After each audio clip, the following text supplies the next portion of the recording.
Welcome back to the Thinking Critical Comic Book Podcast. It's time for Comic Book Writing 101 when my two good friends, Mr. Mark Pellegrini and Mr. Aaron Sparrow, two very successful comic book writers, come on the channel. We talk about some techniques, maybe how to develop characters, how to add humor to your comic. This week, we're going to talk about bad comic book tropes that you'd want to avoid. And obviously, here with me to talk about that is the man behind the super success on Kickstarter right now. What is it? It's Black Ops X Common America, Mark. How you doing?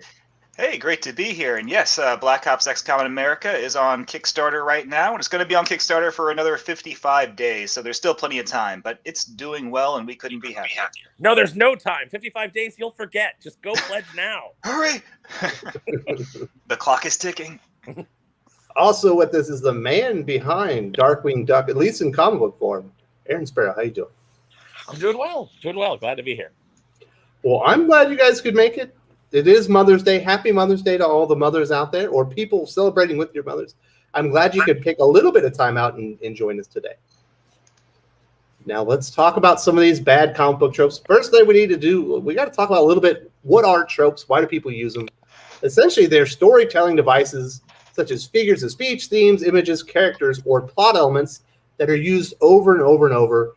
It's because they're familiar to the reader on different levels. They connect with them. And you identify with the experiences, fears, and things of that nature of the character.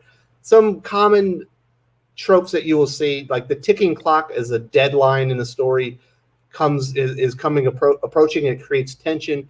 You've also, like, if you have a mentor, often they'll stand behind a character, place their hand on his shoulder. They'll have a big white beard.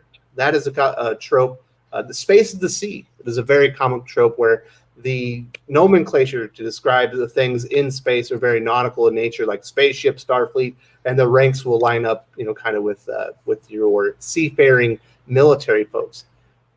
So, Aaron, what do you think about comic tropes? They're useful, correct? They are useful, but they can quickly get out of control. You mentioned the ticking clock. I'll illustrate a place where it works well for me is the first issue of Invincible, and conversely the animated series. You have an entire episode that is very kind of mundane and very kind of, it feels very tropey. It feels like very CW, and that, here's this kid and he's learning that he has superpowers and his dad's super supportive and his parents love him and everything's great. And then you get to the end of the issue, and I'm not, for those who haven't watched the animated series yet or read the comic, I'm not going to drop what the spoiler is, but then something happens that throws everything into a new light. And now you've started this ticking clock of when the main character is going to find out what's really going on. And that can be very effective. But there's other times where, it's not so effective. So you really have to be careful, with any of these things, so the reason that they're tropes is because that they work. They're story elements that work when done right. But like anything, you have to know the rules before you can break them. Do you have anything to add to that, Mark? As far as the way you use tropes in your feelings? Well, so my attitude towards tropes is that think of them like memes or a really popular joke. They're born with an expiration date. Everybody uses them a lot until they're exhausted, and then you can never use them again without sounding completely out of touch. It's like, what if somebody came up to you? You all know that guy, like, at the office who's still, like, quoting Borat and doing the Borat voice here in the year of our Lord 2021. And you're just like, dude, you are so out of touch. Stop. Or like someone who comes up to you and goes like, do you know the way? Like doing a Ugandan Knuckles meme. And it's just like, stop. This is really embarrassing. Like, that was funny for when it existed, but everybody used it. It's exhausted, and it's time to stop. And you don't want to be Michael Scott. Yeah, you don't want to be that guy at the office who doesn't know that the joke he's using or the meme he's posting has just been completely milked out. And it's the same thing with tropes, is that tropes serve their purpose. They're good for when they're around, but once they become a trope and everybody can predict them and everybody knows them and they become cliche, that's when it's time to stop using them and find another idea that hasn't become a trope yet. You're always trying to stay ahead of the tropes, essentially. When it's if you're using something, I'm sorry. I would say when it's the first thing that pops in your head, especially, there's dialogue tropes as well. So when it's the first thing that pops in your head because you've heard it a million times, you need to discard it. I'm going to tell you right now, every writer only gets one use of a character saying, "Why are we doing this again?" And then you're done. Never again. That's it. One time. And no writer should ever at this point be using the villain saying to the hero, "We're not so different, you and I." Oh, That's done. It's over. Stop. you stole. I was going to bring that one up too. That one is so bad. So those are tropes. Now, if you use something that's successful and you continue to use it, you will make it a trope. So use your good ideas sparingly and make sure that it's as effective as possible, or you will become a one-trick pony. You become kind of one-note writer. Now let's get into some examples. Shyamalan, if you will. Yes, an M. Night Shyamalan. You don't want to M. Night Shyamalan yourself. Let's get into some examples of what I think are the worst comic book tropes at the current moment. The first is the MacGuffin or the Deus Ex Machina. Sometimes they are confused with each other. The Deus Ex Machina is a last-minute ordeal or object that is intended to get your protagonist out of their impossible situation. The best example I can think of, like in comic books, is Franklin Richards. His power set is so undefined, he can literally do anything and get you out of any problem that you're in. When you think of a MacGuffin, that is a narrative goal or like objects that the characters are pursuing. They've been there the whole time, but they're somewhat undefined. Think of that. I know. Mark's going to agree with this one. The Eagles from Lord of the Rings. If they could have done that the whole time, why did we do this? Story. Yeah, so you have to kind of work around those sort of things. It's like I've been watching a lot of Lupin the Third and reading a lot of the manga, and there's a character part of that group named Goemon, and his deal is that he's kind of an anachronistic samurai swordsman in the present day, and he's got this sword called the Zentetsuken, which can literally cut through any object. It can cut through steel, it can cut through stone, it can cut through anything. There's no limit, including length. It can cut things longer than itself. It's like the complete Deus Ex Machina weapon. And so, like, why is there any tension in these stories if they have this weapon? Like, oh, they need to break into a bank vault, then just get Goemon to cut it. Oh, they're being chased by police, just get Goemon to chop them up. Like, it should be so easy. But the way they neuter that Deus Ex Machina is with Goemon himself, in that he's got this strict code of honor. And so there'll be times when he hears about the job, the heist, the caper, and he just says, like, for reasons of principle, I cannot participate in this. And then he'll just get up and walk away and leave the story. So then the characters can't use Goemon and Zentetsuken to get them out of a situation. That Deus Ex Machina is taken away from them. Other times he's part of the ensemble cast, but they'll give him a certain job to do a certain thing where he uses his sword. And then Jigen and Lupin and Fujiko go and do their other part of the heist. And so they have tension in their segments of the story. And Goemon's kind of separated from them until they all come together and he uses his sword. So you can have a really powerful weapon or character like that, an overpowered character with a Deus Ex Machina ability. But you can find ways to write around that so that they aren't always resolving the plot every single time, or the reader isn't taken out of the experience and just thinking like, well, why doesn't Goemon just do this? Why don't they just take the Eagles? Blah, blah, blah. You can write around that so it doesn't distract the reader. Yes, if you got a villain that is well overpowered by Thor, you got to make sure that Thor is somewhere else and he can't come back for it at the moment. Otherwise, it's going to be a glaring plot hole. We do have Sean Campbell, I believe the writer of the Ferryman indie comic series, like a character that can vomit up anything in the universe. What is he talking about there? Oh, he's talking about what was it? Not Cubic, but maybe it was from Nick Spencer had to write himself the Cosmic Cube. Yeah, the corner. But what was the character's name? Barf or? I know who you're talking about. It was during the Captain America run. Yeah, he was like a living cosmic cube, right? And he could just create things.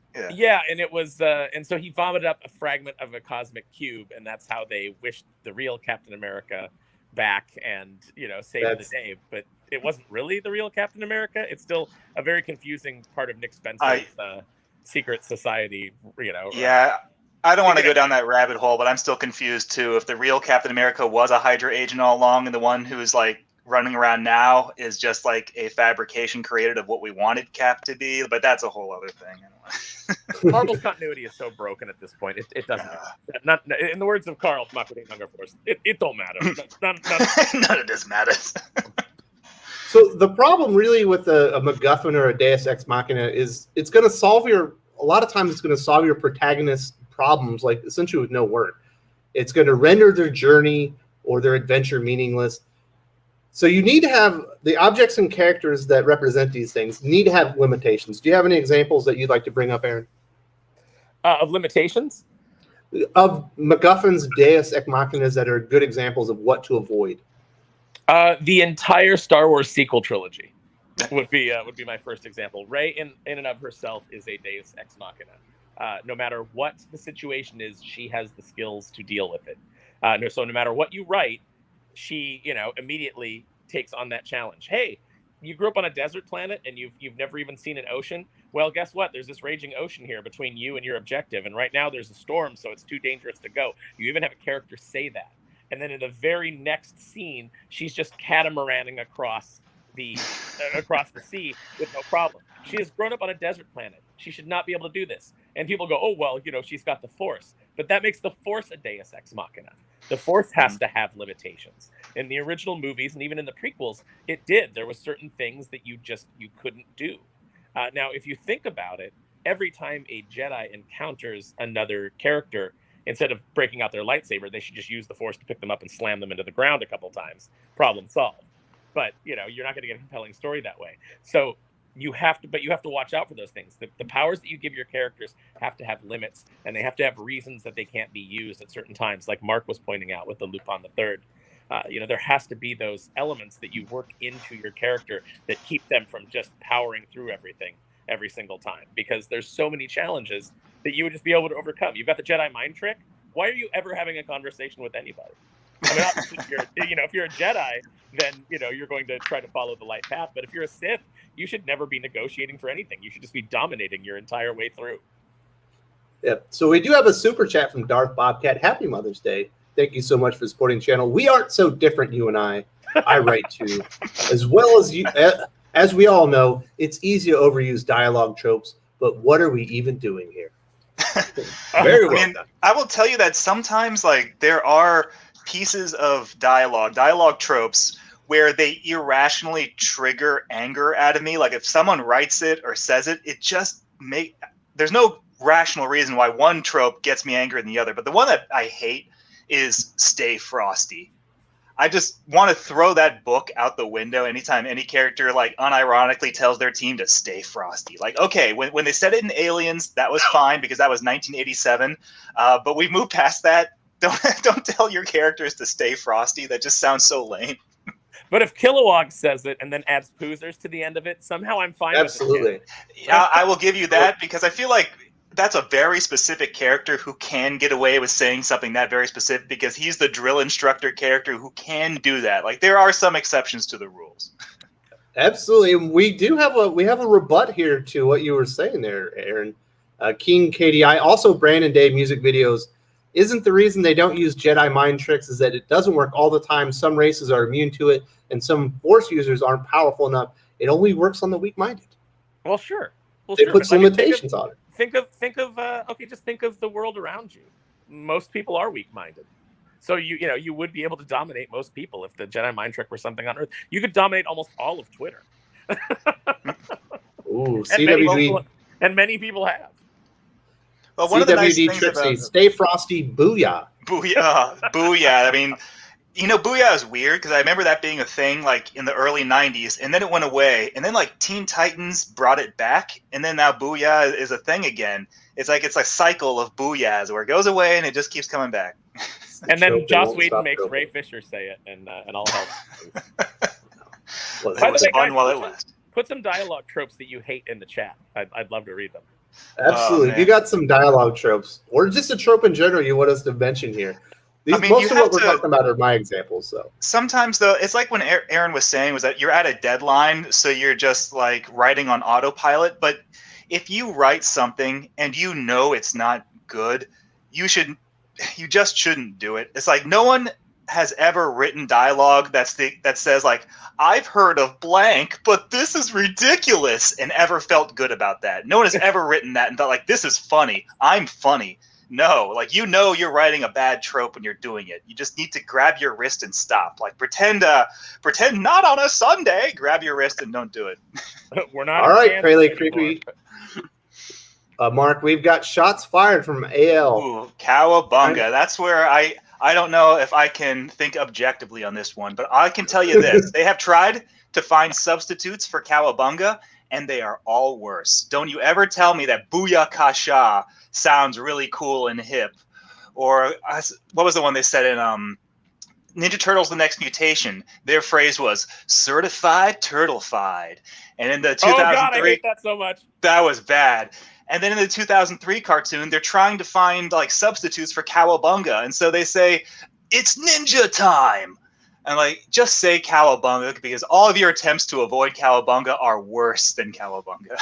It's ninja time makes me think of It's Diaper Time from Always Sunny in Philadelphia, and I don't. Oh, gross! Danny DeVito in a diaper. COVID Kev says he hates I'm on it, and then Sean says essentially all Whedon's dialogue is a trope. The man's a trope. Whedon, snarky, yeah, weird dialogue. Joss Whedon has ruined an entire generation of writers. He really has. Where no one ever seems like they're having a conversation with each other. They all just seem like they're trying to out-snark each other with like little like quips and one-liners back and forth. They're all just talking at each other. It's bizarre, and I hate it. Absolutely. So here's another trope that I absolutely I dislike this so much. It's got, when it's done well and sparingly, it's fine. But we see it so much. The written in the stars. It was all meant to be. The events were set in motion before the antagonists even existed. Everything and everyone are interconnected from the beginning of time. It removes all consequence of actions. It creates an enormous plot hole the longer the story goes along. The worst culprit right now in comic books is Scott Snyder. Everything started in a blood moon in the Quagmire Quadrant when the forces of whatever came together, and we've just been moving towards this moment for the last million years. And all those cosmic events are centered around the eventual birth of Batman. It must be great to be like being a Scott Snyder Batman story. Like as Batman, it just must be like that bit from Inside the Actors Studio with Will Ferrell, where he says to what's his name, Charles Nelson Riley, watching your performance as a troll in Central Park was if the heavens parted and God himself said, "Truly, thou art my most wondrous creation." That's exactly how the stories feel, because it's like, okay, this started millions of years ago in a galaxy beyond our imagining, yet somehow Batman is the answer. And that's the thing too, is that you lose the point of a character's origin. Batman's origin is supposed to be just a random act of violence created Batman, and now he goes and he tries to stop random acts of violence and crime. But then when you bring in prophecies and blood moons and all that bullcrap, it's just like with J. Michael Straczynski's Spider-Man. It was just a spider, right place at the right time, bit Peter Parker, turned him into Spider-Man. Like, no, Peter Parker's the mystical spider totem who's predestined to defeat Morlun and all the other animal totems. Oh, it's all destiny. Like, that takes away all the spontaneity of a character if you always make it a prophecy and a destiny. And I know we were just talking about Star Wars, and now it seems like we're contradicting ourselves because Anakin and Luke. But that's the thing, is Anakin was like, they all thought the destiny was, oh, Anakin's gonna, bring balance to the Force. Like, oh shit, we read the parchment wrong. Turns out, no, he's gonna fuck everything up. And then like Luke has to come in and clean everything up. But that's the thing, is like, it's almost funny if you introduce a destiny and a prophecy and then you just find out that it's wrong. Like, remember when the world was supposed to end in 2012 and that didn't happen and we're all still here? It's like, yeah, you can sometimes turn it on its head and have some fun with it, but if you put too many prophecies and destinies and things like that, then it takes the tension away from the story, because you know how a prophecy ends, so you know how the story ends. Yeah, think about the end of like Avengers Endgame and how different it would have felt if Doctor Strange would have told Iron Man, that we win in every reality but one, because it's preordained that you're the chosen one and that we win. It's like, okay, so when he holds up, so you're telling me there's a chance they might not win. Yeah, you've only got one chance to blow this, so. It takes away free will. It takes away your character. In a lot of ways, it takes away your character's agency. That all of these things are just preordained and that are happening to them. But it's easier if you're a hacky writer, to do that sort of thing than it is to actually give your characters motivations and, the chance to screw up. And you can write yourself out of any corner, any fantastic, force that you've thrown against them that seems insurmountable. Well, they can just get by because it's They were the chosen one. Yeah, they were the chosen one, of course. Yeah. So you talk about something like The Matrix, and that is the origin of the character. We're getting all this lore built, and that's there from the very beginning of the story, and it makes sense. But a character like Batman, who's been around for like 70 years already, and then you're trying to go in and write this stuff into the story, that's when you get these enormous plot holes, and nothing makes sense, and you're really just detracting from the character and everything that the people have invested in before that moment. Is my big problem with it, No, you're absolutely right. Yeah. So we've got a couple other tropes that people want to talk about. Man, they're coming hot and heavy after you, Mark. Did I miss it?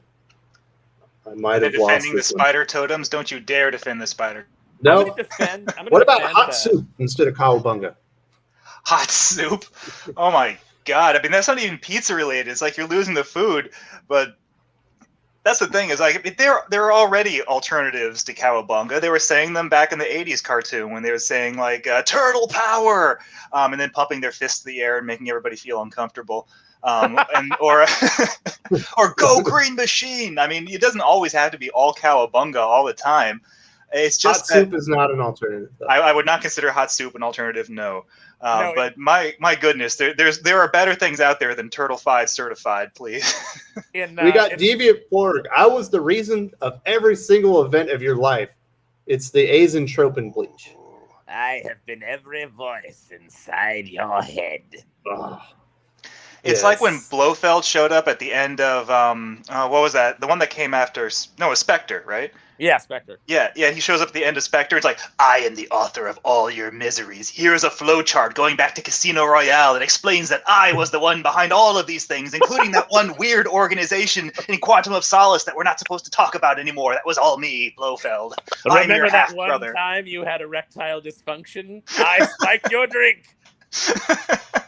Right? I mean, it just gets silly at a point. Darth Bobcat's got a point. Thank you for supporting the channel. I disagree. I don't like Whedon, but lay blame where it's deserved. Every new comic writer thinks they're writing Scott Pilgrim. He's got a damn good part, Mark. Ooh, Scott Pilgrim. Now, Scott Pilgrim, I will say, is great. I love Scott Pilgrim. As Scott Pilgrim, what I don't like is every writer taking the things that Brian Lee O'Malley did and applying them to everything they write. So what you see now is you see every character that's introduced has to have some little snarky introduction, like, mother, lover, hates ramen, it has no bearing on the character. And it's annoying, and it takes me out of the story every single time. And that is important, to be fair, is that all the tropes have to start somewhere. There's someone who had to create them, and we shouldn't lay the blame at the person who created them. We should lay the blame at all the imitators who ran it dry. I mean, I like H.P. Lovecraft, but so many authors since H.P. Lovecraft have tried to write like H.P. Lovecraft that his entire body of work feels like a trope now. Like, ooh, I looked at a fish and I went insane. And yes, stuff like that. It's just, it's not H.P. Lovecraft's fault that everybody else sucks. that they ruined the trope. We've got another one from CDW Trixie. You will not defeat me. I've got all my friends behind me. Oh yeah, the power of friendship.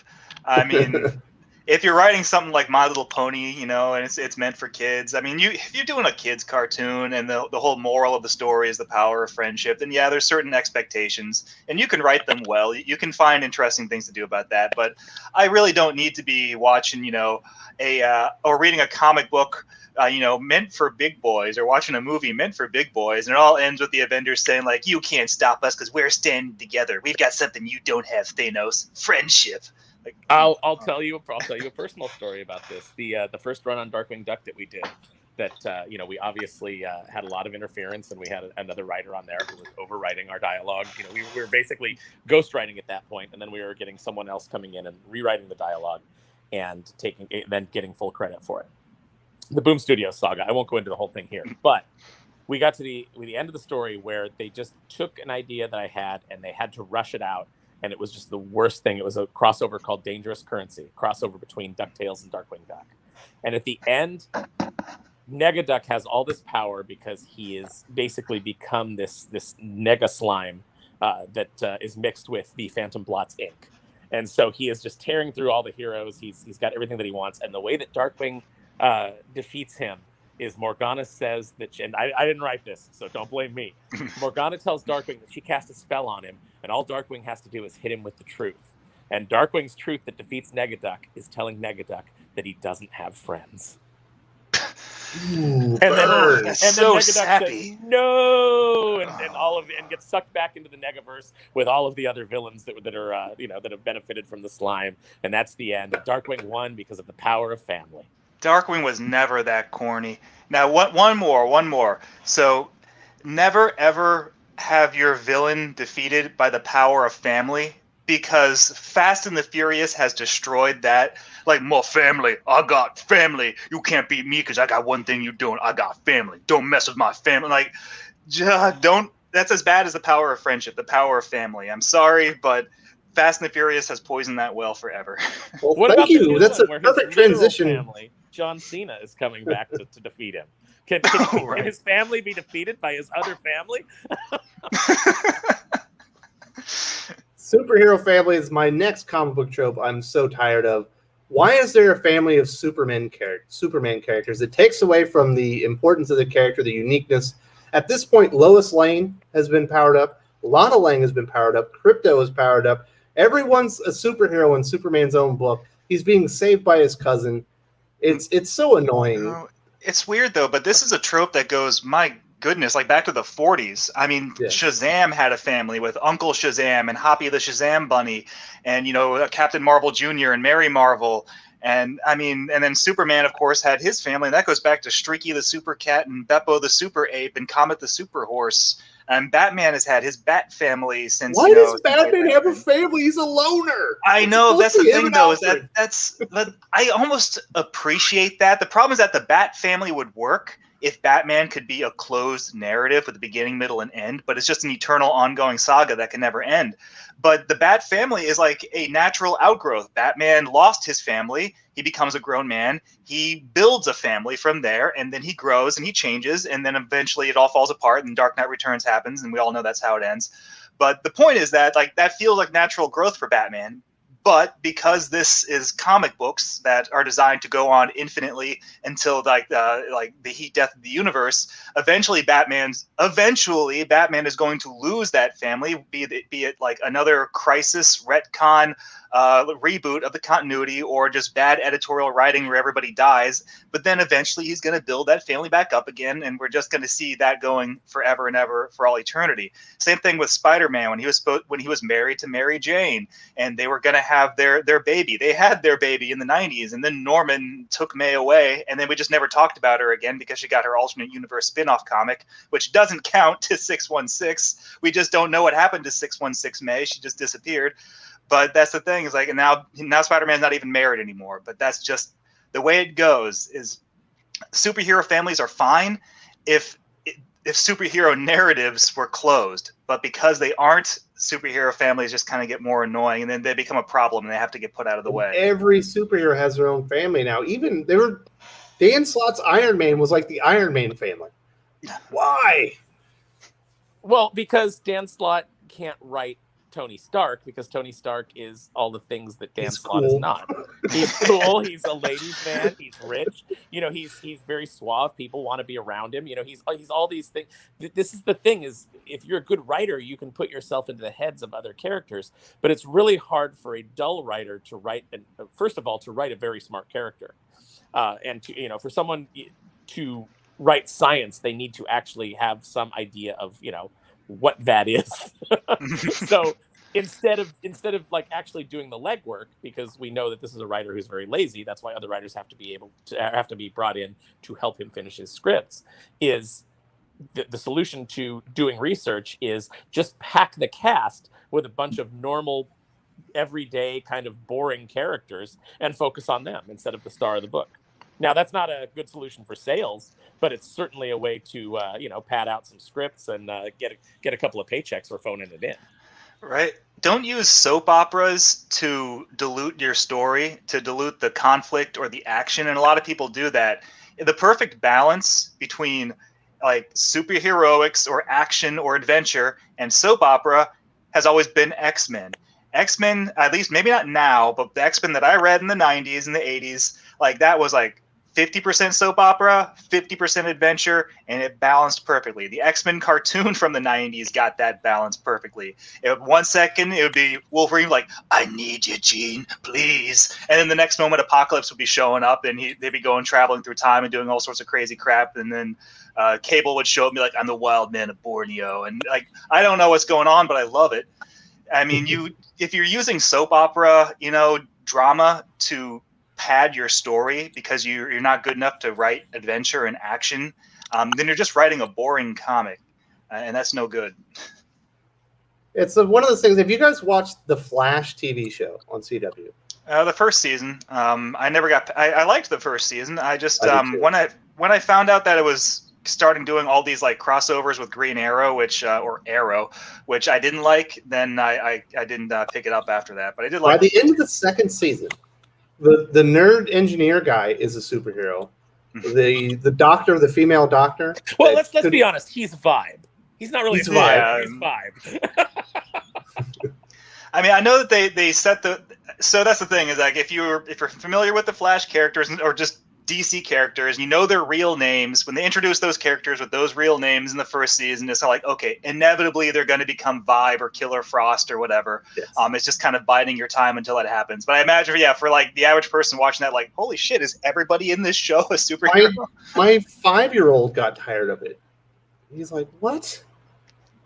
He liked Vibe, but then once everyone else was a superhero by the end of like the second or third season, it's like, why even have the Flash? You don't need him. Well, there's no more yardstick for normalcy at that point if everybody's a hero. You need the Flash to beat the guy who's coming in every season, who's faster than the fastest man alive. Yes. Who wants his speed? Who wants to steal his speed? Yeah, the intro of each show should be, I'm Barry Allen, I'm the fastest man alive. But now I've met somebody faster this season. Now I'm second. So I've got to become faster than them until next season when I'll meet an even faster guy. Okay, now you've reminded me why I actually stopped watching after the first season. Every episode, Flash is chasing down one of these villains, and he's got that headset on where he's talking to Vibe or one of those characters. He's like, I can't catch him. I can't do it. Like, Barry, you have to run faster. Okay. And then he runs faster, and that's how he solves the conflict in every episode. But someone has to tell him to do it, or else he won't do it. Well, it's to me, it's the same solution as the lame solution that we got at the end of Falcon and Winter Soldier. Is they set up this whole GRC relocating people, and at the end, Falcon comes down and gives this ham-fisted speech, and the politician rightly says, "This is a very complicated issue. What would you have us do?" And because the writers can't write themselves out of it, and they're not going to take the time to actually deal with the consequences of the stakes that they've set up, Falcon's answer is, do better. Oh, okay. You know what? Why didn't we think about it? Guys, we could have just done better. That's like saying, like, no, you shut up. Do what you were supposed to do the whole time. What was that? You know. Okay. Absolutely. So I'm tired of the superhero family. They work in here and there, but now everybody has a superhero family. It's beyond cliche, and it gets tiresome after a while. Here's another one. It started out as a way to protect copyright. Like, you have to have a Supergirl because you're afraid that somebody else is going to trademark that name, Supergirl. Mm-hmm. But with the Bat family in particular, I absolutely hate the Bat family. I think that it should be much smaller. Now you've got all these characters. You've got, Signal, and you've got Batwoman, and you've got, it's too big. Everybody's got the same basic abilities as Batman. They're all kind of doing the same thing, and it just dilutes Batman. And that's the same problem we've got in Spider-Man now. Everybody has spider powers because we've entered this era where, hey, everybody can be Spider-Man. And it's like, no, not everybody can be Spider-Man. It's a very specific set of circumstances that should make you Spider-Man. Yeah, it's like a once in a lifetime event. Yeah. Yeah, you've got to be the destined spider totem to be Spider-Man. So let's get to another one. This is all right. I dislike this one probably even more than the other ones. What we talked about, the tragic villain has promise, can provide great complexity and layers to a character, but it's so overused. Like it eventually it ends up excusing all their bad behavior. It causes confusion with the reader on who they're supposed to be rooting for, especially when you have a character like Magneto and his backstory. And then it often it just ends up leading to this really lame ass face turn, Aaron. I'm tired of it. Just let villains be bad. Well, that's one of the delights of writing Negaduck is that he is a character who revels in being bad. He's just bad, and he loves it. And so it's a cliche mustache twirling villain, but it's done in such a fun way that it works. Then you've got other tragic characters like Bushroot, who's a scientist where this is kind of things kind of happen to him. Life kind of put him on this path, but he's still making bad choices. He's still responsible for the choices that he's making. So even though he's a tragic villain and he is redeemable in a sense, there's a point where if he crosses certain lines, he will no longer be redeemable. They kind of did that with, again, going back to the Falcon and Winter Soldier show. They tried to do that with Carly Morgenthau, the head of the Flag Smashers. They tried to make her sympathetic, but she never really came off that way. And by the end, she has made choices to kill innocent people. And, she's kind of taken a by any means necessary approach to her goals that no longer make her sympathetic. So at the end, when Falcon comes floating down and he's holding her dead body, and we're supposed to feel like, oh, isn't it terrible what society did to this poor person? You're like, no, why is he not carrying Sharon Carter? That's supposed to be his friend. She got shot. But instead he's floating down with this terrorist, and then he's like, don't call people terrorists. Well, you're using terror to get a political agenda across. That is the literal definition What else of are being they? a terrorist. So, the tragic villain trope, it gets overdone because everybody wants to do. I can't remember what the actual phrase for it is, but it's. I think it's Every villain is the hero of their own story. Yeah. No, but I think it's Draco in leather pants. Is the trope. It's like, you've got the villain that all the girls are like swooning over, so you need to make them tragic so that the girls like them, and then you turn them sort of face. They want bad boys. Yeah. Well, the excuse I always hear about, the villain who's evil for the sake of doing evil, the mustache twirler, the Snidely Whiplash kind of character, the Negaduck, that people say like, oh, someone who does evil just for money or for greed or just for evil's sake, like that's unrealistic. And my response to that is, politicians. You need to meet my cousins. Yeah. You need to think of politicians. They don't have tragic backstories. They don't have, some sort of, turning point in their lives that sent them down a wrong path. They make choices that affect the entire country or the world for their own personal benefit, that impact and harm others just so they can add another zero to their bank account. And it's like a huge percentage of politicians are like that. You have plenty of examples of bad people who do bad things for the sake of their own benefit and no other reason. That is a very normal, very human, very common villain that you meet in the real world. So don't tell me that in this fictional narrative, the idea of having a villain who's just being evil for the sake of their own benefit and has no catalyst from their backstory for it other than their own greed is unrealistic. It is a completely realistic goal. Maybe that's why people don't like it. Sauron doesn't want to cure cancer. He wants to turn people into dinosaurs. Yes, exactly. And that's the thing too, is that like Aaron was saying, is that you need to have variety. If you're going to have a rogues gallery of different villains, you can have your tragic villain who's got the sympathetic backstory, and then you can have your mustache twirling villain, and then you can have your villain who's just a blue collar worker who's just robbing banks to make ends meet and isn't necessarily evil. You can have your variety of villains, and that actually helps keep your story interesting and things from getting dull. If every villain has a tragic backstory and is redeemable, then you're just writing Steven Universe, and nobody wants that. But then at the other hand, if your comic is full of nothing but mustache twirling villains who are all two-dimensional and boring, then you got, a 1960s episode of Super Friends, and that can get boring too. You need to spread it out. Think of Batman the Animated Series, how they had their tragic villains, and they had their villains who just weren't tragic at all. They were just jackasses. This one he's talking about, Harley Quinn. Harley Quinn's interesting because she has her tragic backstory. But if you have a tragic villain who's done terrible things, and they still have to pay for it, they still, you take away their agency when you say, oh, it's not Maleficent's fault that she put the entire kingdom asleep and she put Aurora asleep, and then she turned into a dragon and had to get stabbed to death to die. She got betrayed by her boyfriend when she was a teenager, so it's not her fault. Like, you're just taking away all of her agency. All of her decisions weren't hers. They were all motivated by somebody else doing something to her in the past, and that neuters her as a villain. It takes her from being a great villain to just being, a poor pawn in somebody else's scheme, or the cosmos. Same thing with like Harley. Like, yeah, Harley was manipulated by the Joker. She could have left him at any time she wanted, but she didn't. She made these choices to go and be his hench girl. She killed people, or tried to kill people, or killed a lot of people. She did a lot of bad things. But to say like, oh, the Joker made her do it, so it's not her fault. It's like all those people. To get a little real for a second, the Manson family. When the Manson family said like, oh, it's not our fault. Charlie Manson, he had such a personality that was so dominating. He made us do all these things and kill all these people. Like, no, he didn't. You had the agency to make that choice, and you did those awful things, and you have to pay for them, so you're going to jail. Don't let the tragic origin of your character take away from your character's agency or the consequences of what they've done. And Harley Quinn doesn't even start off as a very sympathetic character. It's not like she was this innocent lamb in the woods. She was already a manipulator herself. The entire reason that she was able to get through school was because she was manipulative. She used her sexuality to manipulate her professor, and that's how she became a psychiatrist. So, you've got a character who manipulated her way into a position that she didn't earn, that she probably doesn't have the skills to do. And then because of the flaws in her character, she's drawn to treating the Joker.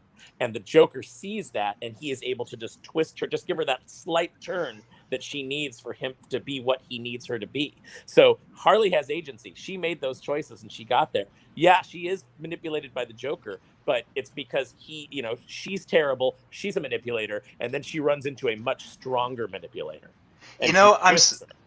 I'm so glad you brought that up, because so many people forget about that part of her origin from the original, like Paul Dini, Bruce Timm origin story. Like, that part about her cheating her way through college and sleeping with her professors obviously didn't make it into the cartoon adaptation, but it was there in the original comic that they wrote. And the idea is that she wasn't a very good psychologist or psychiatrist. Like, even when Paul Dini wrote like a newer version of her for The Batman, that cartoon that came out in 2005, she was a pop psychologist. She was like a Dr. Phil. She wrote books and went on talk shows, and she just wasn't very good at her job. And that's something that people forget when they're like, oh, she's a doctor, she's got a PhD, she's brilliant. Like, no, she's not. She cheated her way through school, and she's not very good at her job. And that's why she was able to be manipulated by a psychopath. It's because she was a bad doctor. And she did those terrible things. I remember there was when the Suicide Squad photo came out for the cast, there was a cosplayer who started complaining online very loudly that she had the jacket that said "Property of the Joker," and she started to complain about that and saying like, basically like, this is a role model for little girls. And I remember Mark Andreyko came out hard against that and was like, this is not a role model. Harley is terrible. Like, it's awful. What are you talking about? Just because she's a character that you like and that you dress up as does not mean that she is a good character. Not every character is a role model. I think you can like a character and not want to be them. How many people dress up as Darth Vader? Now, how many people actually want to be Darth Vader? How many people want to go and slaughter a bunch of kids, then get all their limbs chopped off and set on fire, and then try to murder their own son? No, realistically, nobody wants to be Darth Vader, and he's not a good role model. Even though he got redeemed like seconds before death, but that was still seconds before death that he redeemed himself. I mean, there's a channel called Thor Skywalker who does these really great video essays on Star Wars, and he mentions the most important thing is that if Anakin hadn't died at the end of Return of the Jedi, if he'd survived, guess where he'd be right now? He would be in like he would be in prison, he'd be in a New Republic prison for everything that he's done. He would still have to pay for all the horrible war crimes he committed and for all the murder and everything that he'd done. He wouldn't have gotten off scot-free just because he was Luke and Leia's dad. Yeah. So yeah, that's the important thing, is that you can love Harley Quinn. That's cool. Everybody loves villains. but they aren't role models, and so that's okay. You can kind of identify with the Punisher and what he's doing, but you shouldn't be like, yeah, you should just go kill everybody. Yeah, I'll just go out there and just go death wish on everybody. That'd be great. They needed killing. Like, I get why he's doing it, but it's probably not the nice thing to do. Are we done with the tragic villain? We got a few other tropes we're going to talk about. Yeah, definitely. Yeah. All right, so these are just some random ones I've got on my list of things that I dislike. The girl version. Every hero's got to have a girl version. The evil clone, family member, or robot that is intruding in is quite lame. The mysterious character that when they finally reveal who the character is nobody. Is like, why would I have known who that was all along? Also, the after school special, when it's not the comic book really isn't about a story, it's about a message, and it's so on the nose and ham-fisted and over the top that you can't get around it. That is so annoying. I will say there's one time that they did that message in a comic, and they actually put a twist on it, and I was like, all right, I like this comic now. I think it was Mark Waid who wrote Impulse, the original Impulse one going. Yeah, it was Mark Waid. Okay.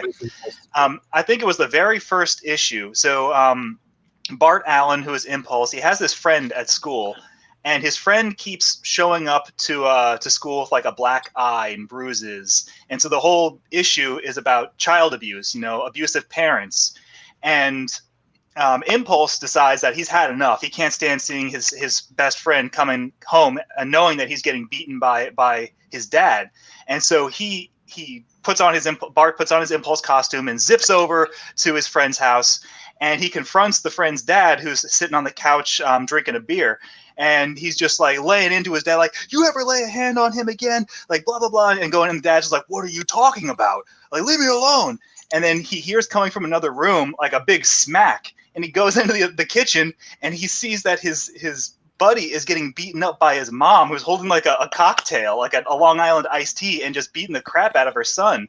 And he realizes that he made the assumption that all abusive parents must be the father. There's always the father who beats his son, right? No, the twist at the end was that it was the mother who was beating her son, who was getting drunk and beating him. And it was still an after school special issue about domestic abuse and child abuse, but it was also about making assumptions, because so much media always presents the father figure as the abusive one, when it can just as easily be the mother who's causing it. Now, the father wasn't without blame, and they even bring it up. He was completely clueless that his son was getting beaten up by his wife, but still to the point was that everybody was making the assumption that it was the father who was doing it. It's all right, that was actually a really ballsy thing. Mark Waid, I may not like Mark Waid as a person, but that guy could write some good comics back in the day. And Impulse was a good comic, and that was a really good twist at the end, and it still carried a message. So sometimes you can do the message, but most times you end up just coming off like Captain Planet, and you probably shouldn't do it. Sometimes the moms beat up the kids. A very special Mother's Day message from I almost spit out my fucking drink there. Thank you. Aaron, do you have any comic tropes that just annoy you that you want to address right here? I mean, that you think people should avoid? Is a huge one. The fact that everybody's redeemable. I cannot. I'm not a fan of Steven Universe. Sorry to anybody who is. It's okay. You're allowed to like it. I'm allowed to not like it. We don't have to agree. Makes the beauty of that makes the world go round. You just made an enemy for life, Aaron.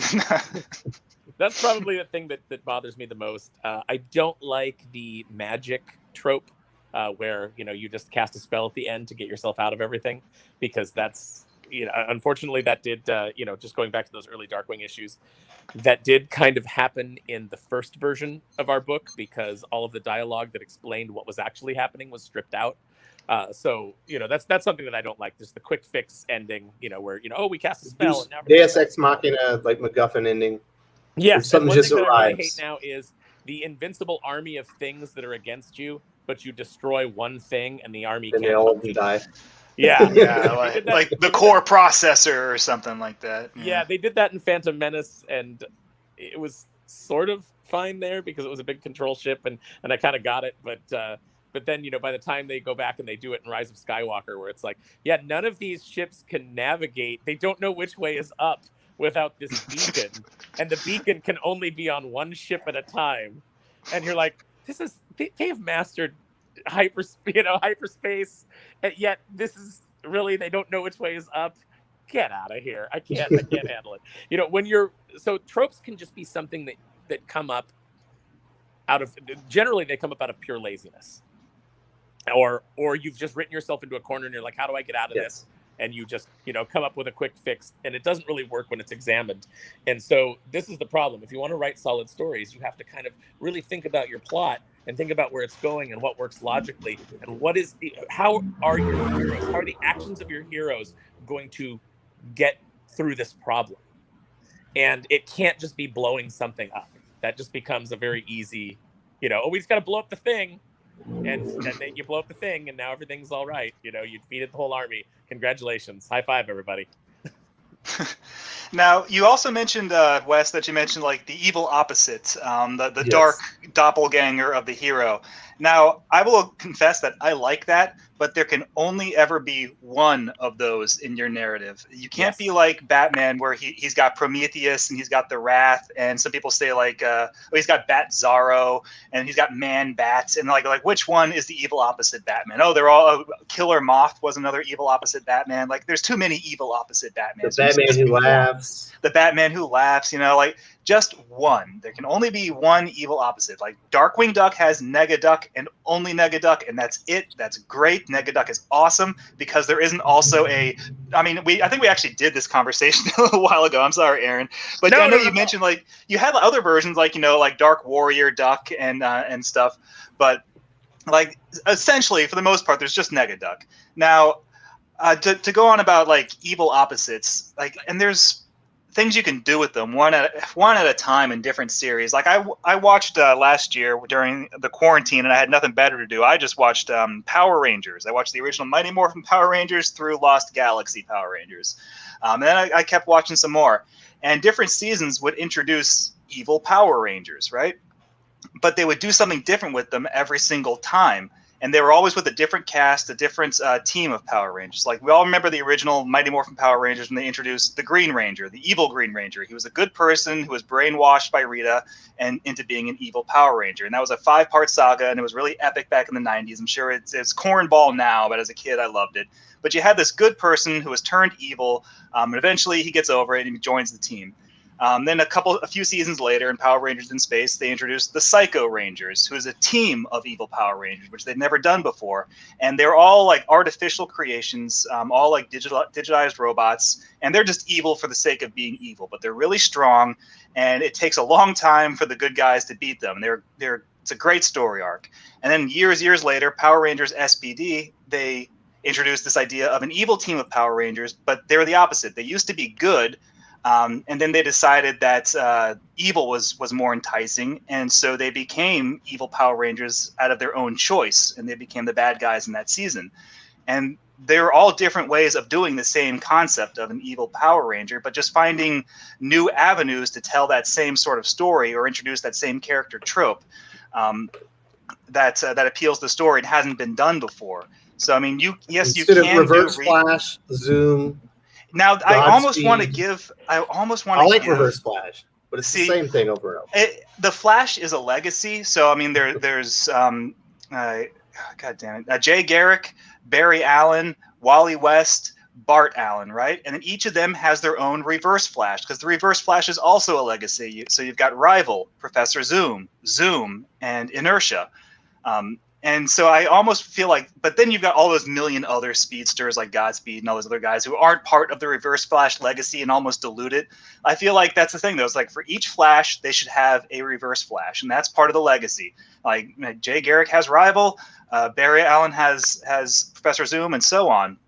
But then when you bring in all these other weirdo speedsters, then it kind of loses the point. It's the same villain over and over. How many times can a hero fight himself, Aaron? Yeah. I mean, we're fighting ourselves every day, Wes. Well, you got against our worst natures. No, it's absolutely true. It becomes just the same. Like Mark was saying with Negaduck, you've got the perfect opposite of Darkwing Duck. And that works.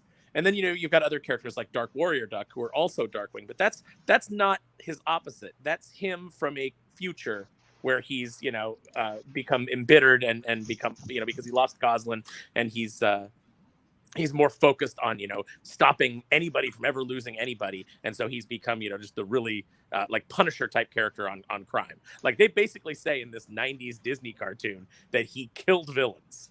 Yeah, and so it's actually really kind of dark. So that's a different version of that character. But yeah, you can only do it so many times. And you're talking to a guy who did a book called Crisis on Infinite Darkwings, where we introduced like all the Darkwings of the multiverse and had them all under Magic and Dispel's powers so that they were all evil. But at the end, Darkwing is a comedy book, and you play it for laughs, and you've just got all these different absurd versions. And then when you do it with Batman, you get, of course, the death metal universe, where it's like, this is a book that's supposed to be taken seriously. And here's all these other Batmans, from these universes where Batman is Superman, Batman is the Flash, Batman is Wonder Woman, but he's better at all of it because he's Batman. And, so it's just, it becomes really repetitive and not interesting. Absolutely. So we're going to head over to viewer questions. If you have questions about writing, it does not have to be about tropes. It can be, if you have a question, these guys are here to answer for. We do have one first up from Tevius Mocha. He's been champing at the bit for this. And what about making a hero single? Because nostalgia, even though the hero's grown up with readers, readers don't want to see him regress. What do you think about where they kill off their family, or they magically turn them back into a teenager again? I hate it. Okay, we're in agreement. That's great. That's more cliche than trope, though, correct? Yeah, I think he's referring, and probably in particular, to Spider-Man, where they undid his marriage with a deal with the devil, which just completely ruined Peter Parker's character for a long, long time, and was a stupid story. And it was all because the writers couldn't think of interesting ways to portray Peter Parker's marriage. It was more interesting if he's single and he's dating and he's, there's all this different rotating cast of women in his life. And I didn't think that was true at all. I thought that if you don't have writers who can write that and make it interesting, hire better writers. David Michelini had no problem writing the Mary Jane Peter marriage and making it interesting. Everybody wants to regress Peter to when he was a teenager because they think like, oh, he was a nerd in high school and that's who his character is. But Peter spent far more time as an adult in the comics than he did as a teenager. He grew up and he became his own man. And those stories to me are inherently more interesting than the ones in high school. We got plenty of characters that are in high school if you want to tell those stories. You don't have to tell them with Peter Parker anymore. Do you have anything to add on that, Mark? It feels less like storytelling and more just like editorial house cleaning, when you just get a mandate that comes down from the editors saying make Spider-Man single again, or make Batman a lone Avenger of the night with no family again. Superman can't have a kid. Superman can't have a kid. Case, he's been wiped out. Right, and they've done it all before. He had Chris Kent, and then they that was part of that reboot. Jeff Johns did, Chris Kent. Then they sent Chris Kent back to the Phantom Zone, and then they rebooted with New 52, so he never existed anyway. And that's the thing with, I'm impressed that Damian has stuck around for as long as he has, not without them trying to kill him off once before. I think even Morrison tried to kill him off at the end of his run, and they brought him back anyway because people like him. But I always feel like Damian has, a clock that's ticking. There's going to be a point when some editor 10 years from now, 15 years from now, say what? Did he? Huh? Yes, he had his heart ripped out. Oh, he's on a place called Lazarus Island. You're going to read. Yeah, doesn't he have his whole thing with Jonathan Kent where they're buddies? And that's really popular. I'm sure he'll be back, but I feel like eventually, though, when Spider-Man got married to Mary Jane, when I was a kid, so I always grew up with Spider-Man having a wife, and that lasted for 25 years until finally the editorial mandate came down saying, break them up. And then that happened. Eventually, there's going to be an editorial mandate saying, Damian's out, get rid of him. We want our classic Batman who's a solo adventurer with no friends and family again. And eventually that's going to happen. And so superhero comics are all about the illusion of growth, but it's never real growth because eventually an editorial mandate will come down and everybody's got to go back to square one.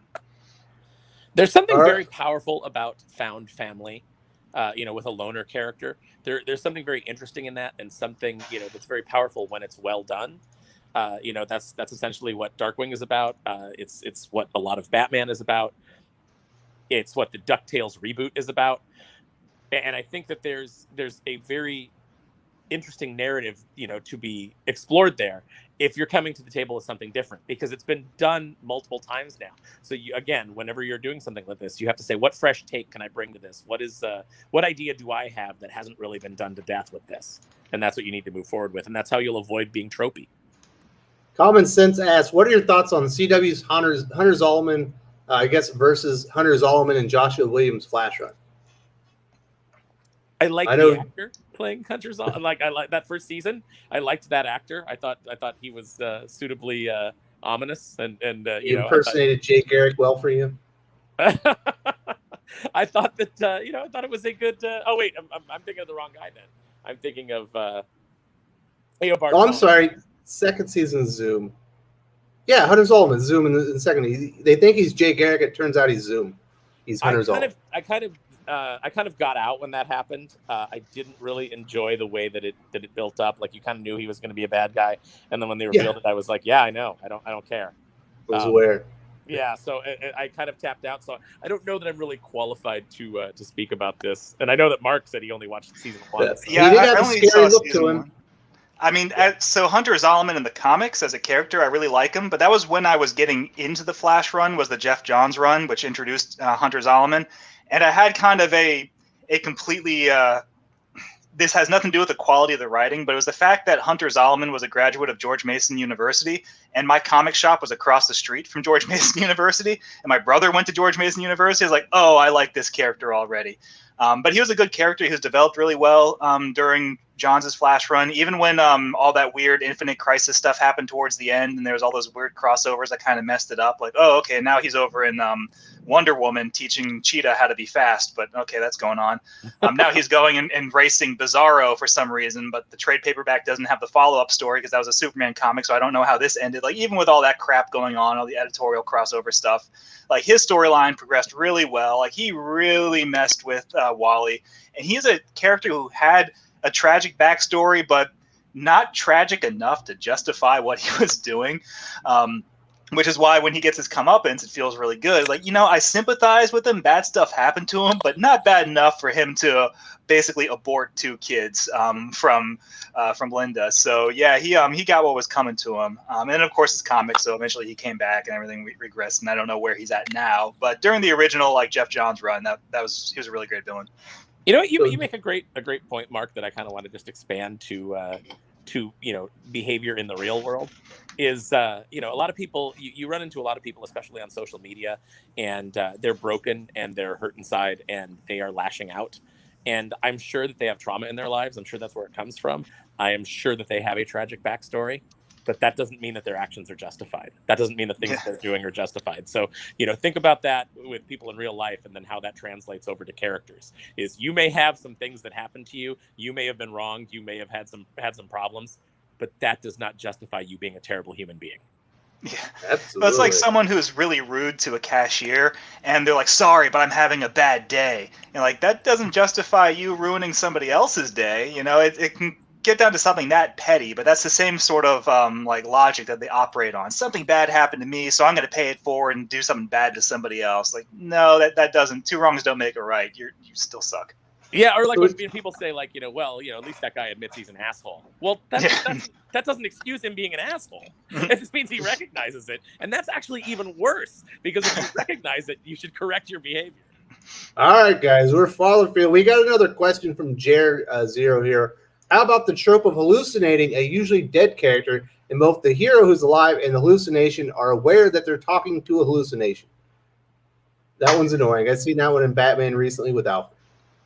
All I can think about when I hear that was the original idea for Joel Schumacher's Batman Lives. I think it was supposed to be his follow-up to Batman and Robin, where they're going to bring Jack Nicholson back as the Joker, but he was going to be a hallucination caused by the Scarecrow that Harley Quinn would have, or something like that. I just always think about that and hearing that plot treatment, like, wow, that sounds awful. All the ways you could have possibly brought Nicholson's Joker back, and you're going to do it like that. I can see why the movie didn't get made. But yeah, I mean, when a character dies, and I think maybe we should probably do a video just on death in comics. That could be its own thing. It's in the queue. Okay, it's on the list. Well, I'll just a sneak peek. My idea is that when someone's dead, Big Bird, they're dead forever. Mr. Hooper's not coming back, Big Bird. He's gone. And that includes even things like, in your comic, having like, the ghost of the character comes back, or like, they have a dream and a hallucination where they see the character again. Like, that's a cheat. It should be final. When that character's gone, they're out of there. You can't bring them back. No more for hallucinations and ghosts and visions and things like that. Sorry, Obi-Wan. I mean, that's great when they do it in Star Wars, but I'm sick of it now. Well, it works in Star Wars up until the point of Rise of Skywalker, where they have Kylo Ren have a hallucination of Han Solo forgiving him, and they basically admit, they basically come right out and say, they don't leave any ambiguity. They come out and say that this is him just having a memory and talking to a memory, and it's ridiculous because it's like, so essentially he forgave himself for everything, and that's supposed to be his redeeming moment. When all you have to do is just have him see Han Solo. And just rely on what Yoda said in the original films, which is, through the Force, things you will see, friends and family long gone. And Han doesn't have to have the Force. It's nothing, he's not a Force ghost, but through the Force, because Ben has that ability, he is seeing his father and he's communicating with his father. That's all you had to do. But of course, they had to over-explain it because they were writing themselves out of so many corners. Well, when Rey's like at the end of the movie, doesn't she like hear the voices of a whole bunch of different Jedi from the past? But even the ones that died before the whole Force ghost thing happened, so they shouldn't still have some sort of consciousness that can speak to her, like what's her, the blue Twi'lek one who died in Revenge of Sith. I can't remember her name. Sakura. Yeah, she's one of the ones who talks to her at the end of the movie. And like, but she died before Yoda developed that. Whatever. This is. It don't matter. None of it. This is one of Aaron's hot button issues. We have a Star Wars video actually coming up here this week. Common Sis asks, this is definitely an Aaron question. How to write a superhero team for TV? 7 people plus 1 mentor. Is that too much? I'm worrying about ending up like Young Justice Season 3. Young Justice Season 3, I think, they were coming back from a long hiatus, and there's a thing called ring rust, that wrestlers talk about, where it's like, you haven't wrestled in a while and you come back and it takes you a while to kind of get back into the rhythm. And I think that Season 3 had a little bit of that. I think that they're kind of like coming back into their own. I think Season 4, you're going to see will be a lot stronger. But I think that you can balance it, but you have to decide what characters you're going to use when. If you're ever writing a group of characters and you're thinking to yourself, well, what's Launchpad going to do in this story? Then Launchpad doesn't need to be in the story.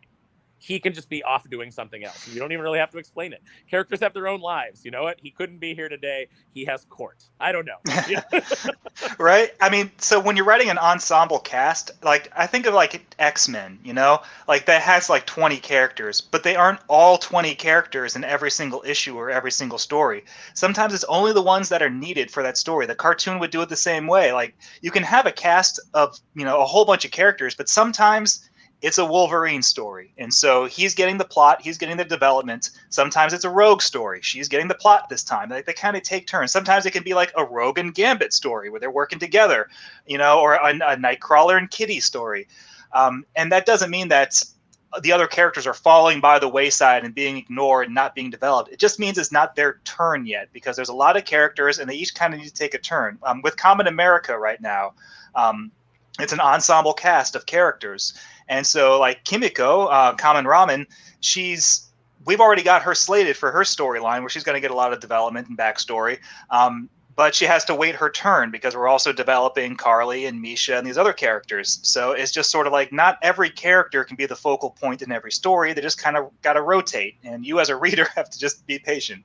Yeah, there's a reason sometimes that Honker's not on the adventure. And that's because Honker doesn't fit in the story and we don't have anything for Honker to do. Yeah, go back and read Claremont's X-Men. It's the best way to do it. You'd have 2 or 3 people on a mission. Sometimes the other heroes would show up to get them, and when they did, they would be like, "All right, we're going back." Yeah, sometimes 2 characters just go shopping, and then some things that happen. Sometimes Wolverine and Colossus are just drinking at the bar, and the Juggernaut shows up, and Wolverine gets Colossus into a fist fight with the Juggernaut. It's okay to focus on just a couple characters at a time and not have everybody all together all the time. Absolutely. We got another question from Janko. I think this is a Mark question. As writers, do you prefer evil doubles as the main nemesis of the hero, like the Reverse Flash, or the contrasting counterpart of the hero, like the Joker? Ooh. I like them both. So that's like asking me to choose which one of my child will live and which will die. Oh no! I mean, I like them both. It really depends on who the character is and what fits the story. I don't think there has ever been a good evil opposite Batman. I don't like the Wrath. I don't like Prometheus. I don't like Bat Zorro. He was just a joke, I know, but Man Bat's just a monster. He's almost like it's like saying like the evil Spider-Man is Man Spider. Like it doesn't count. I don't think Batman has a good evil opposite because Batman character, and any attempt to try and create an evil opposite Batman just feels artificial. Batman works because of the spontaneity of the situation that created him. Anything else just feels way too try hard. But he works when he has the contrast character. Joker, in his way, is the evil Batman because he's the opposite of everything Batman stands for, but he's not trying to be evil Batman, except in some of those stories where he does, but he does it as a joke. Joker is the evil counterpart to Batman. But whereas Flash works is that Flash's circumstances, like there's a whole legacy of Flash characters. The most famous one, Barry Allen, wasn't even the first, and he wasn't even the most interesting. Wally West is the best Flash. Fight me. Wally West had the most character development, the most interesting stories. That was my favorites. That's my favorite Flash. Barry's boring. Wally's the Flash. There's no. And so like. That's the thing, but it's a legacy. So it's almost like Blue Beetle. The first Blue Beetle, I can't even remember his real name because he was so boring. And like this Ted Kord's the one people remember, but the one who's really popular right now is Jaime. Yeah, Jaime. So I mean, and they're all different. Like they're legacy characters. So when you have legacy characters like that, where maybe not where everyone has their favorite version of the Flash, the Flash is more of an identity and less the person because the audience each clings to their generation's Flash, then I think having a Reverse Flash, an evil opposite, is better suited to that kind of character because then every version from each generation can have their own evil opposite, and the whole purpose of the evil opposite is to be the counterpoint to the identity and not the person behind the identity, like Bruce Wayne is to Batman. Whereas the Flash, it's less important who's behind the Flash and just that it's the identity of the Flash. And so having a Reverse Flash who's a reverse of that identity, that works. It rhymes. It's like poetry. Right? But it's just, I guess it's like a play it by ear kind of thing. I just want to go on record as saying that I do like Prometheus, but I concede that he only worked in that very first story that he was introduced and never again. That was a very, very Grant Morrison JLA era story, and it was fine for that, and I never ever wanted to see him again. We got a question from Dion. He's going to school. I believe he's going to be a comic book artist. I'm learning more comic book writing here than in my actual classes on the subject. Keep up the good work. What caused the death is cheap trope to be overused? I'm going to say this, Aaron. I think it's money. Once they've realized that you can make money bringing a dead character back, they can't stop. Well, yeah, and once you create an IP, like Mark was saying earlier, these things now go on forever until the heat death of the universe. They need to keep generating money, and when you create the way that a character's death has impact is they have to be a popular character. If you kill a character that nobody cares about, like if you killed Carol danvers tomorrow, nobody would care. But, if you have a character that everybody loves, like, a Nightcrawler, a Wolverine, and then you kill them off, there's going to be a sales spike because people are going to be like, what? And that's the way that it used to be. Now characters get killed and come back so often that I think that it's hit just such diminishing returns. I'm not even sure it's a blip anymore. But because that character is going to come back. Oh, they killed Alfred. Oh, all right.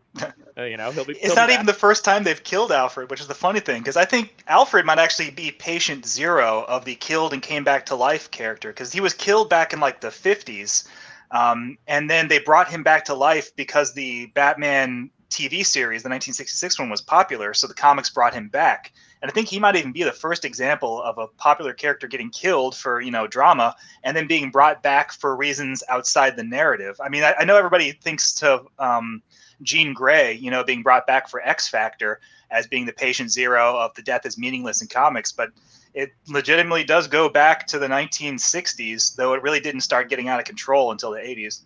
Well, up until the early 2000s, I used to say that, the one thing that you could count on in comics was that only Bucky dies forever. And we saw how that worked out. And they brought him back right after they brought back Jason Todd, who was another character that everyone assumed was going to be dead forever. And then they brought him back as Red Hood. Well, first they brought him back as Clayface, and then they brought him back as Red Hood. And then Winter Soldier with Bucky. And that's the thing, though, is that the original Winter Soldier storyline, it's a good storyline. And I almost feel like it almost justifies cheapening the death because they got a really good story out of it. Less so the original Red Hood storyline, the original Under the Red Hood. The cartoon, the animated straight-to-DVD version of that story is actually a better version of that story than the original comic. If you're going to bring the character back, you better write a damn good story. But even then, do the ends justify the means? It's kind of like, does anybody even care anymore? I don't know. I feel like with Winter Soldier, it worked because he had been dead so long and because people had that attitude of like only Bucky, like I did, if only Bucky dies forever, that it actually had impact and it meant something. But when Nightcrawler is killed and then Jason Aaron starts a story and he's in heaven and he decides, I need to go back, and so he teleports himself out of heaven. And that's your solution. It means almost nothing. It means nothing. Then, and as funny as that is, and I get he did it as a joke, it's still undercutting wasn't Nightcrawler's death supposed to be dramatic when it was written? Imagine if you're going back and you're reading these stories chronologically, like 20 years from now, like I want to read the entire X-Men run. You get to that point where like, oh, Nightcrawler just died. Like, oh, he's back. It was all just a joke. It all meant nothing. That sucked.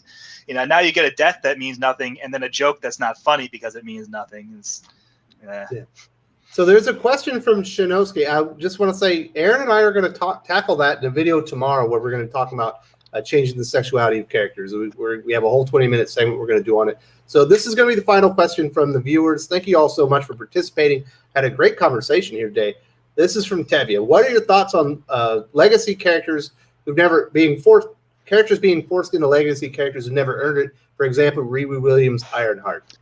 Oh yeah, that's completely artificial, and if it's a legacy, your character has to earn it. And it can be something as simple as being the sidekick and then the sidekick evolving. Like I love Jeff Johns' run on Justice Society because that's what it was all about. It was all these Golden Age characters, like really obscure ones, including their stupid Golden Age sidekicks like Sandy the Golden Boy, the sidekick of Sandman that nobody remembered, like growing up and becoming the legacy. So Sandy the Golden Boy became the modern age Sandman.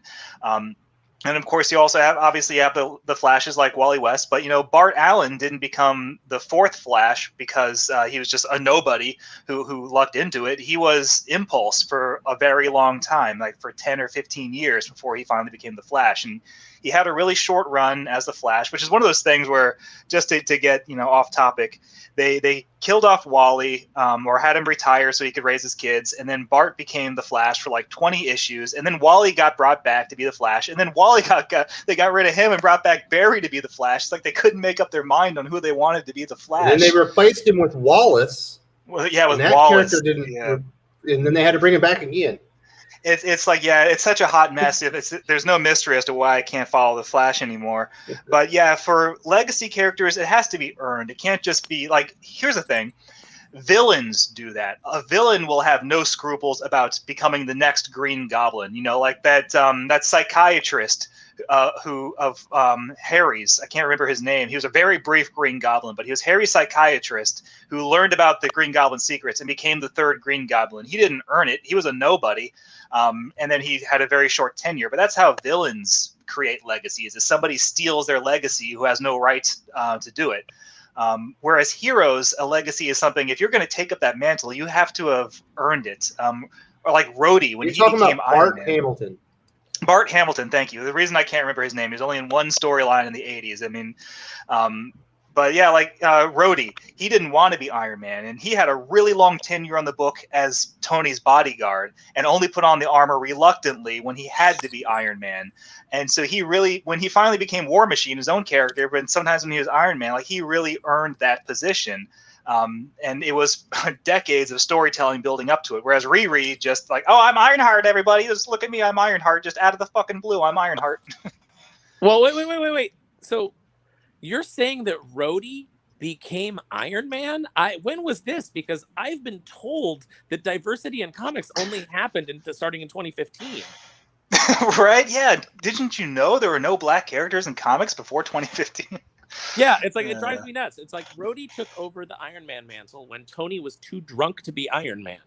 And he had a really good run on the book as Iron Man, and he earned it because Rhodey had been around. He had been in that position.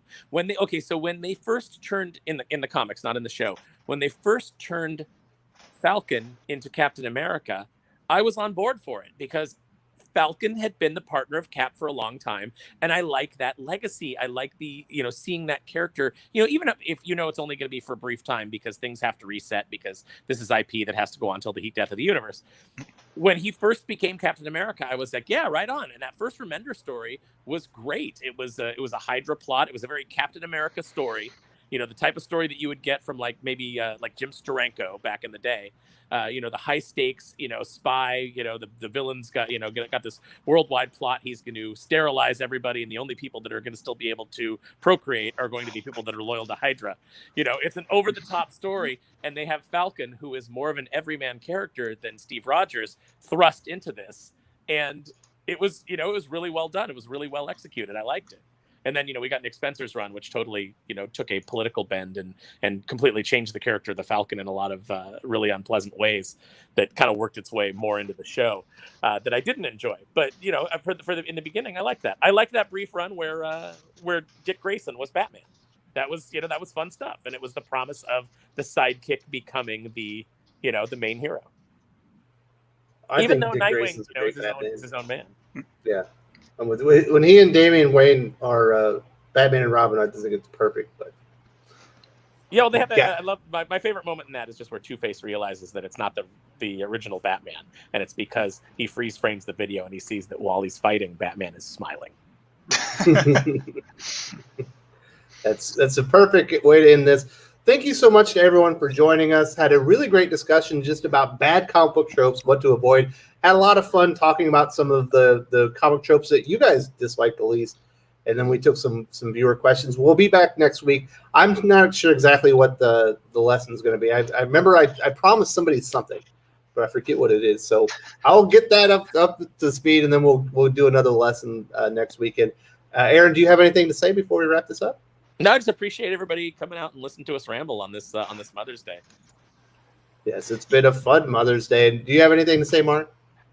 Yeah, shame on you for getting on the internet and watching streams instead of paying attention to your dear old mother who's waiting for you to call her. Everybody get off the internet and call your mom.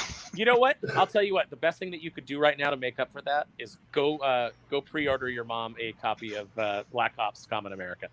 With the plushie toy. Yes. Before you get off the internet, go do that. Yes. All right. Thanks, everybody. It was a great time. We'll see you next week. See it. Oop. Oh, we lost Wes. Oh, I guess he just dunked out. Okay, well, real quick, you guys are going to have that conversation on